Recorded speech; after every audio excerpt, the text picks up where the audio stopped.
बहुत समय पहले की बात है। चंद्रपुर राज्य में विक्रमादित्य का शासन था, जो अपनी ईमानदारी और न्यायप्रियता के लिए प्रसिद्ध थे।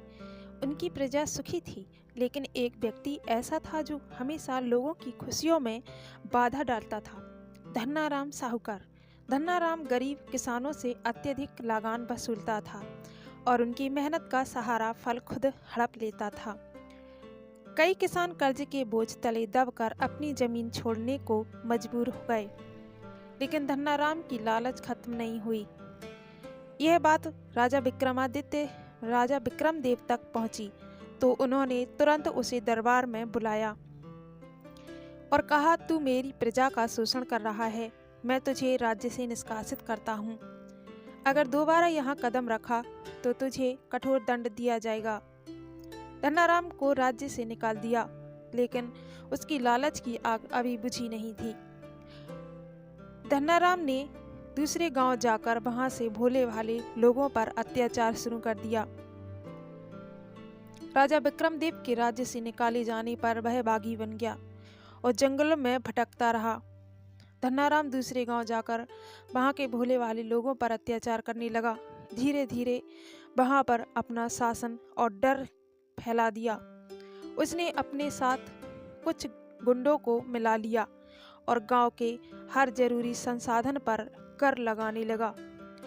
उसने खेत में उगाई गई फसल पर, किसी पर, यहाँ तक कि गरीब किसानों की मवेशियों से निकलने वाले दूध पर कर्ज लगा दिया। मछुआरों द्वारा पकड़ी गई मछलियों पर कर्ज लगा दिया। कुएं पर भरे हुए पानी पर कर्ज लगा दिया। यहाँ तक कि शिशुओं के जिस परवरिश पर भी जीवन कर लगा दिया। गांव वालों के लिए यह किसी अभिशाप से कम नहीं था। गरीब लोग दो वक्त की रोटी के लिए भी तरसने लगे। गांव वालों का विद्रोह। गांव के एक बूढ़े किसान माधव ने सभी को इकट्ठा किया और कहा, अगर हम डरते रहे तो यह अत्याचारी हमें पूरी तरह से खत्म कर देगा। हमें इसका सामना करना होगा। गांव का एक किसान भीड़ से निकलते हुए सामने आता है और बूढ़े किसान से कहता है, तुम्हारे तो पैर कब्र में लटके हुए हैं। अगर हमने उस डाकू के खिलाफ कुछ भी किया तो वह हमें परिवार समेत खत्म कर देगा। गांव वालों ने की इन बातों को सुनकर बूढ़ा कहने लगा, भाई कायरों की तरह मरने से अच्छा है कि खुलकर मरें। गांव वालों ने उस बूढ़े की बात पर ध्यान नहीं दिया और उस डाकू के अत्याचारों को झेलते रहे। हद तो यहाँ तक हो गई जब उस डाकू ने स्त्रियों पर भी कर लगा दिया। लगान वसूलने का यह उसका अलग ही जुनून था। जिस घर में जितनी ज़्यादा औरतें होती उतना ज़्यादा कर लगा दिया जाता, क्योंकि उसका मानना था कि स्त्री जाति ही परिवार का भरण पोषण और संतति की उत्पत्ति करती है, अतः उस पर तो सबसे ज़्यादा लगान लगाना चाहिए। इस लगान को देखते हुए किसानों की तो प्राण ही निकल गए। माधव किसान आगे बढ़ा और बोला, गांव वालों ने कि हमें कोई ना कोई योजना चलानी चाहिए जिससे हम इस डाकू के खिलाफ लड़ सकें।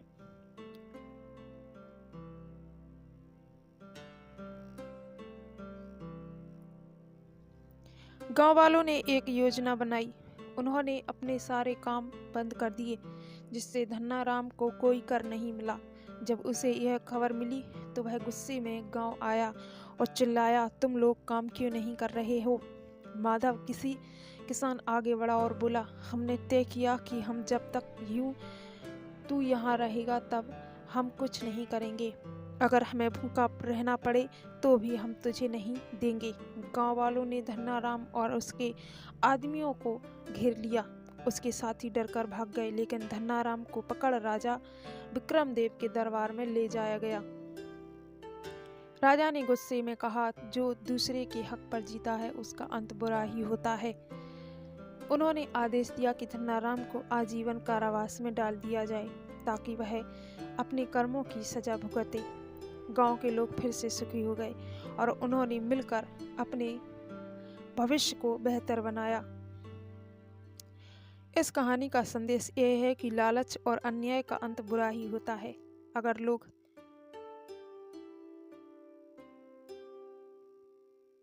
एकजुट होकर अत्याचार के विरोध करें तो बदलाव संभव है। सच्चा राजा वही होता है जो अपनी प्रजा की भलाई के लिए काम करे। यह कहानी पूरी तरह से काल्पनिक है और इसका उद्देश्य केवल मनोरंजन व नैतिक शिक्षा देना है। यह किसी भी व्यक्ति, समुदाय या समूह के खिलाफ दुष्प्रचार नहीं करती। तो कृपया इसे मनोरंजन तक ही सीमित रखें। वीडियो अच्छा लगा हो तो एक लाइक